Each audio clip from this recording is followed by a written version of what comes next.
বলিউডের একসময়ের ব্যস্ততম অভিনেত্রী পরিণীতি চোপড়া এখন জীবনের এক নতুন অধ্যায়ে পা রাখতে চলেছেন। দিন গুনছেন তিনি। শিগগিরই আসতে চলেছে তার জীবনের সবচেয়ে কাঙ্ক্ষিত মুহূর্ত।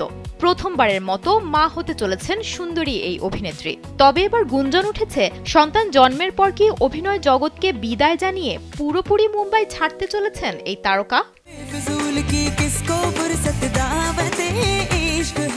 ভারতীয় গণমাধ্যম সূত্রে জানা যায়, পরিণীতি বড় পর্দার মানুষ, তাই তার কর্মভূমি মুম্বাই।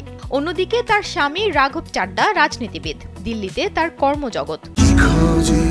সেনসেশন ক্লাসিক স্ট্রবেরি ও কফি ভ্যারিয়েন্টে। যদিও অভিনেত্রীর স্বামীর পৈতৃক বাড়িও দিল্লিতেই, বিয়ের পর থেকেই মুম্বাই দিল্লি আসা যাওয়া করছিলেন তিনি। অন্তঃসত্ত্বা অবস্থাতেও মুম্বাইয়ে থেকেছেন বেশিরভাগ সময়। তবে এবার আর অভিনেত্রীকে একা রাখতে চাইছেন না বাড়ির লোক। সন্তান ভূমিষ্ঠ হতে পারে খুব শীঘ্রই, তাই দিল্লি উড়ে গেলেন পরিণীতি।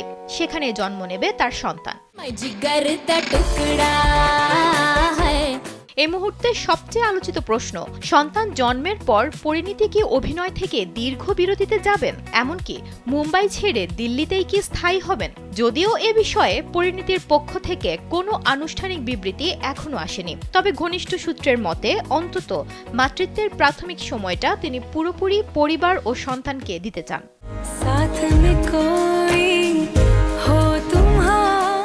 বলিউডে এর আগেও বহু অভিনেত্রী মা হওয়ার পর সাময়িক বিরতি নিয়ে আবারও অভিনয়ে ফিরে এসেছেন। ফলে রূপালী পর্দা থেকে সাময়িক বিরতি নিলেও নেটিজেনদের ধারণা, পরিণীতিও হয়তো কিছুটা সময় নিয়ে আবার বড় পর্দায় ফিরবেন। এখন আপাতত ক্যামেরার ফ্ল্যাশ নয়, বাস্তব জীবনের আলোতেই আলোড়ন তুলছেন এই অভিনেত্রী।